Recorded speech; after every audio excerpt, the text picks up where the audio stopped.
আসসালামু আলাইকুম। চলেন আমের রাজ্য সাপাহার থেকে ঘুরে আসি। দুই পাশে দেখছেন অত্যন্ত সুন্দরভাবে সারি সারি গাছ। আর এটা যেহেতু তিনলার কাছাকাছি এলাকা, সেক্ষেত্রে আম গাছের সাথে ধানেরও একটা সংমিশ্রণ আছে। ধান চাষও হয় এবং আমও হয়।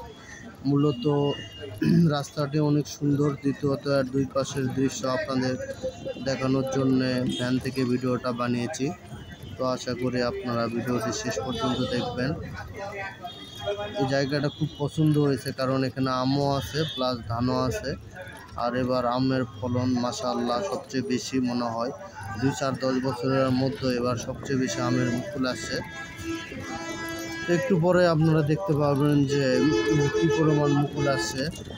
তো এই হলো অবস্থা।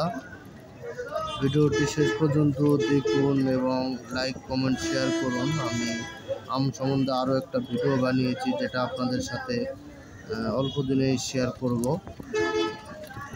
এটা একটা ছোট ভিডিও দিলাম, আপনারা পছন্দ করলে পরবর্তীতে আবার ভিডিও দেওয়া হবে।